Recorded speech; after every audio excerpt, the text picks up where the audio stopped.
In this video, we'll try to learn English from history. Today's chapter is another look at Asia and Europe.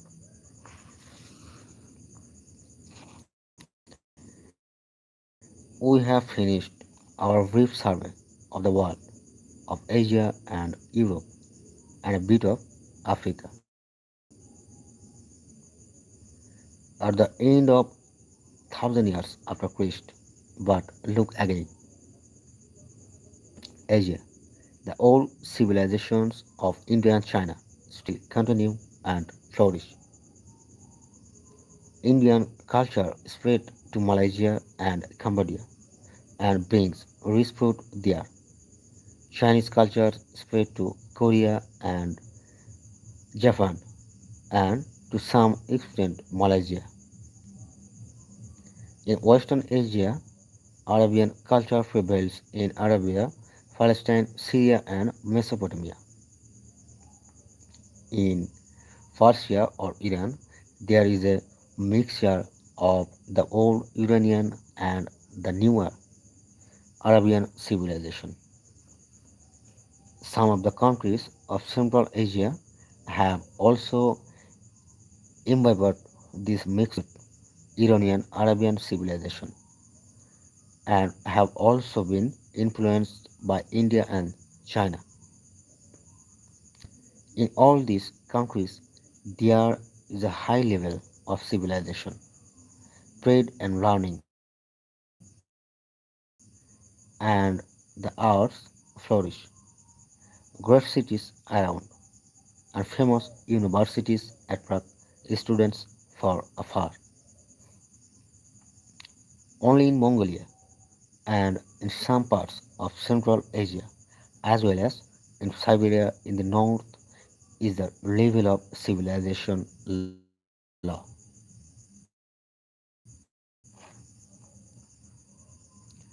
Europe now, it is backward and semi-barbarous compared to the progressive countries of Asia. The old Greek-Roman civilizations is just a memory of the distant past. Running is at a discount. The arts not much in evidence, and trade is far less than in Asia. There are two bright spots.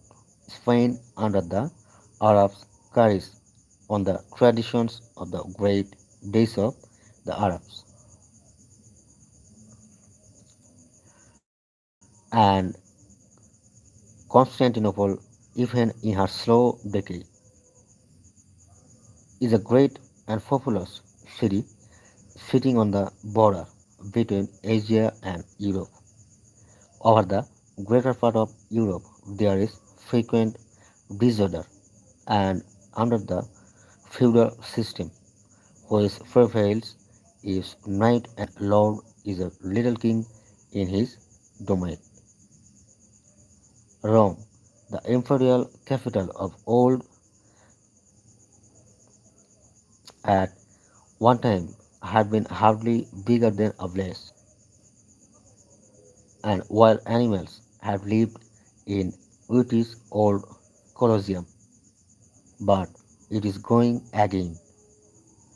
So, if you compare the two, Asia and Europe, thousand years after,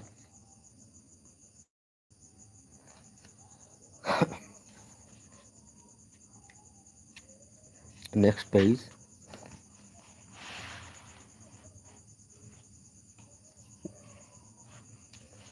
thousand years after Christ, the comparison would have been greatly to the advantage of Asia. Let us have another look and try to see below the surface of things. We find that all is not so well with Asia and a superficial observer might imagine. In China, the true cradles of ancient civilization are in trouble. Their troubles are not merely those in invasion from outside, but the more real troubles. which swept away the inner life and strength. The Arabs in the West have come to the end of their great days. It is true that the Seljuks rise to power, but their rise is simply due to their fighting qualities. They do not, like the Indians or Chinese, or Palestinians, sorry, or Persians or Arabs, represent the culture of Asia, but the fighting quality of Asia.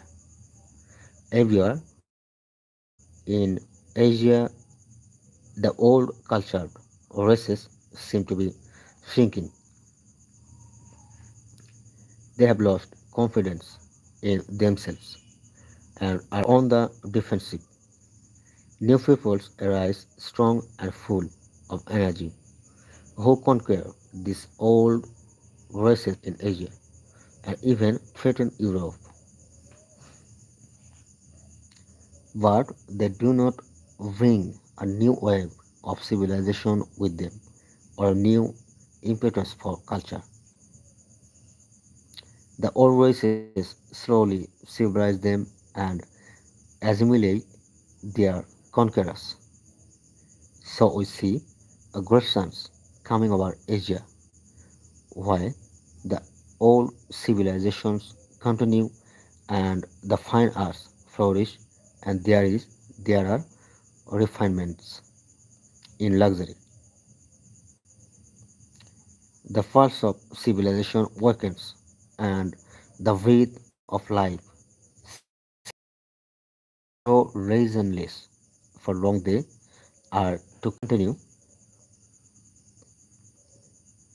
There is no definite breaker into them, except in Arabia and Central Asia when the Mongols come.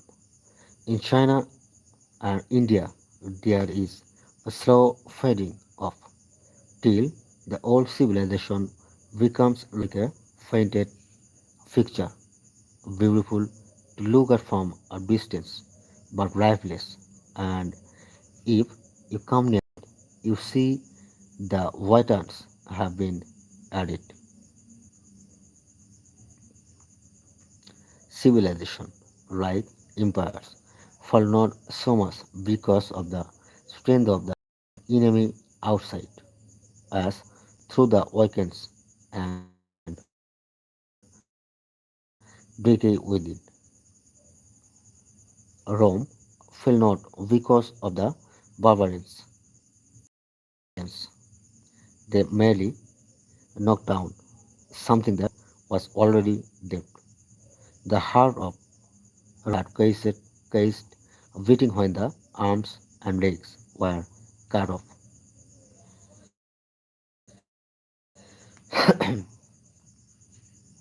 We see something of this process in Indian China and in the case of the Arabs. The collapse of Arabian civilization was sudden, even as their rise had been.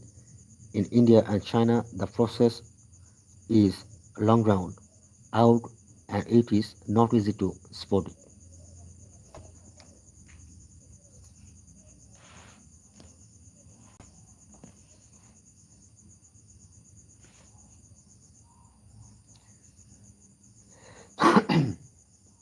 Long before Mahmud of Ghazni come to India, this process had started. We can see the suns in the minds of the people instead of creating new ideas and things. The people of India busied themselves with repetition and imitation of what had been done.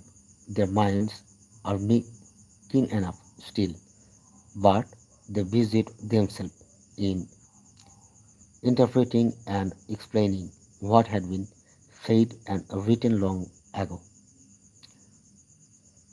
They still produce wonderful sculpture and carvings, but they were heavy with too much detail, and ornament. And often, almost a touch of the grotesque crept in. Originality was absent, and so was bold and noble design.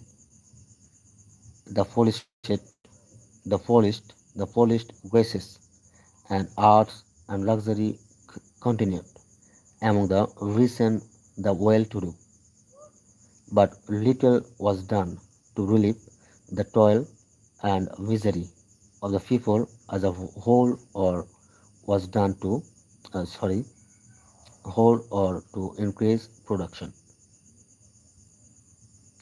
All these are the sign of the evening of our civilization. When this